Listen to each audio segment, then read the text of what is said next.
Iran secara terbuka mengancam akan menyerang Eropa dan Amerika Serikat jika Trump tidak setuju untuk mengakhiri perang sesuai dengan syarat-syarat Teheran. Sementara Donald Trump menyatakan bahwa ia hampir mencapai kesepakatan dengan Iran, Korps Pengawal Revolusi Islam mengancam akan memperluas perang keluar Timur Tengah jika Amerika Serikat melanjutkan serangan terhadap Iran. Selain itu, Korps Pengawal Revolusi Islam menyatakan hal berikut, kutipan, "Serangan dahsyat kami di tempat-tempat yang bahkan tidak bisa Anda bayangkan akan mengubah Anda menjadi abu." Pada saat yang sama, Donald Trump segera memanggil para pejabat ke ruang situasi Gedung Putih, tempat keputusan paling penting di Amerika Serikat diambil. Dan segera setelah itu, Pentagon menyatakan bahwa mereka sedang mempersiapkan tentara untuk operasi darat di Iran. Nama saya Alexi Pici dan mari kita bahas topik ini bersama-sama. Namun sebelum kita mulai, saya mohon kalian untuk berlangganan ke kanal YouTube ini, beri suka pada episode ini, tulis komentar apa saja, dan teman-teman jangan lupa juga berlangganan ke kanal Telegram saya, Pici News. Tautannya ada di deskripsi video ini dan juga di deskripsi video tersebut ada tautan ke kanal YouTube saya yang sepenuhnya berbahasa Ukraina. Jadi, jika kalian ingin menonton episode saya yang terpisah dalam bahasa Ukraina, pastikan untuk mengunjungi dan berlangganan serta dukung kanal YouTube saya yang benar-benar baru dan sepenuhnya berbahasa Ukraina. Jadi, baru-baru ini Donald Trump kembali meyakinkan semua orang bahwa perjanjian damai dengan Iran hampir ditandatangani.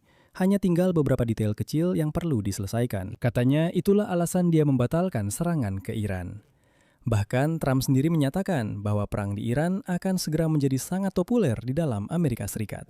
Presiden Amerika Donald Trump menyatakan bahwa orang Amerika tidak mendukung perang di Iran hanya karena mereka tidak mengerti untuk apa perang itu sebenarnya dilakukan.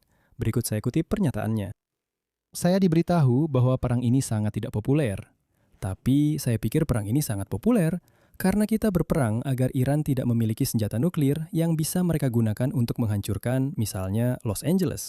Jika saja kita menjelaskan semua ini kepada masyarakat, tapi saya tidak punya waktu untuk menjelaskannya karena saya sedang memimpin perang ini. Bagi saya tidak penting apakah perang ini populer atau tidak, karena Amerika Serikat harus melakukannya." Namun, Donald Trump sendiri tampaknya tidak menyadari bahwa popularitas perang di Amerika Serikat bisa berbentuk sangat berbeda. Korps Pengawal Revolusi Islam Iran mengancam akan memperluas perang keluar Timur Tengah jika Amerika Serikat benar-benar melanjutkan serangan terhadap Iran. Korps Pengawal Revolusi Islam (KGRI) mengeluarkan pernyataan resmi yang berbunyi seperti ini, kutipan, "Jika agresi terhadap Iran terulang kembali, perang regional yang dijanjikan kali ini akan meluas keluar wilayah Timur Tengah.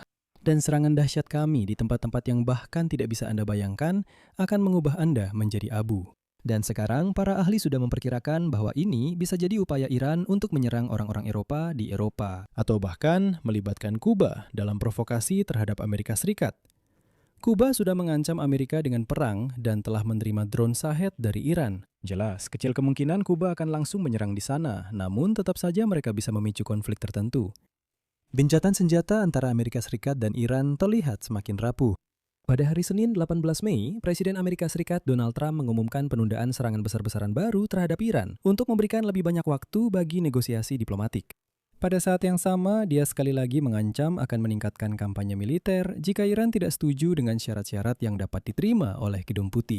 Dilaporkan bahwa sehari sebelum pernyataan Korps Pengawal Revolusi Islam, Trump mengadakan rapat tentang Iran dengan tim pejabat tinggi keamanan nasionalnya, di mana dilakukan pengarahan mengenai opsi-opsi militer yang dapat diambil. Pertemuan tersebut berlangsung beberapa jam setelah Trump mengumumkan penangguhan serangan yang menurutnya telah direncanakan pada hari Selasa.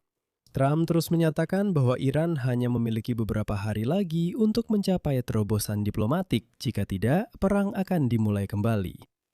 Dan pada Senin malam, dia menyatakan bahwa batas waktunya, kutip, 2-3 hari, mungkin Jumat atau Sabtu, atau mungkin awal minggu depan, akhir kutipan. Ini, kalau Anda belum paham, adalah cara Trump menunjukkan kemungkinan dimulainya serangan baru terhadap Iran. 2-3 hari, Jumat, Sabtu, atau mungkin minggu depan. Dan meskipun Trump berulang kali mengancam akan melakukan aksi militer selama gencatan senjata, namun ia tidak pernah menepati janjinya. Fakta bahwa pada hari Senin ia diberi informasi khusus tentang rencana militer menunjukkan bahwa ia benar-benar mempertimbangkan kemungkinan dimulainya kembali perang. Dan inilah, menurut pejabat Amerika dan sumber-sumber regional di Timur Tengah, keputusan Trump untuk menunda serangan baru pada minggu ini. Sebagian disebabkan oleh kekhawatiran yang diungkapkan oleh beberapa pemimpin negara Teluk Persia mengenai kemungkinan tindakan balasan Iran terhadap fasilitas minyak dan infrastruktur mereka.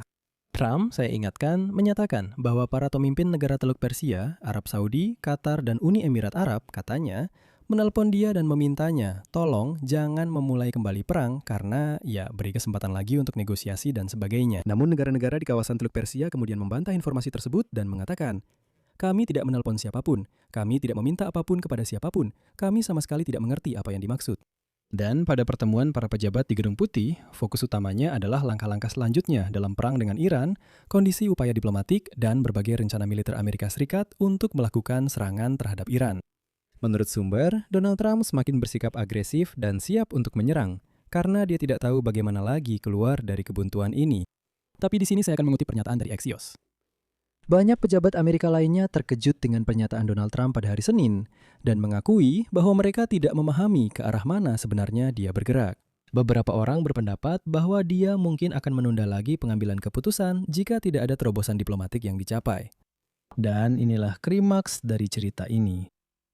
Setelah rapat di Gedung Putih, Pentagon menyatakan bahwa operasi darat pasukan Amerika di wilayah Iran adalah salah satu opsi yang masih menjadi salah satu opsi bagi Presiden Amerika Donald Trump. Hal ini disampaikan oleh Asisten Kepala Pentagon Urusan Internasional Donald Daniel Zimmerman saat berbicara di Kongres. Seperti yang dilaporkan oleh surat kabar New York Times pada 16 Mei dengan mengutip sumber, Amerika Serikat dan Israel sedang bersiap untuk kemungkinan dimulainya kembali operasi militer terhadap Iran pada minggu ini. Salah satu skenarionya adalah pengiriman pasukan khusus Amerika untuk mencari bahan nuklir bawah tanah, khususnya di fasilitas di Isfahan. Alternatif lainnya adalah pemboman infrastruktur Iran secara lebih agresif.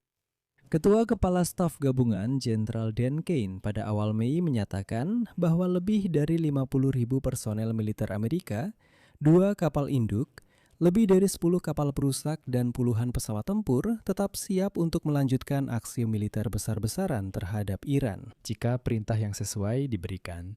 Namun, saya mencatat bahwa saat ini di Timur Tengah terdapat 5.000 marinir dan 2.000 pasukan terjun payung dari Divisi Lintas Udara ke-82. Menurut pejabat militer, pasukan ini dapat melakukan operasi untuk merebut bahan nuklir Iran di Isfahan dan juga dapat digunakan untuk merebut Pulau Khark yang merupakan pusat ekspor minyak Iran. Karena itu situasinya jelas memanas dan Iran berusaha mencegah skenario seperti itu dengan ancaman-ancaman baru. Di sini saya akan mengakhirinya sampai di sini. Silakan tulis pendapat dan kesimpulan Anda di kolom komentar di bawah episode ini. Jangan lupa subscribe channel ini, tekan lonceng, dan jangan lupa beri like. Jika Anda ingin mendukung kerja kanal YouTube ini, Anda bisa melakukannya secara finansial melalui donasi apapun lewat tautan dan informasi yang ada di deskripsi video ini, atau melalui kode QR yang ada di layar Anda. Dan saya ingatkan, silakan subscribe kanal YouTube berbahasa Ukraina saya, tautannya juga ada di deskripsi video ini. Itu saja, jaga diri Anda, sampai jumpa.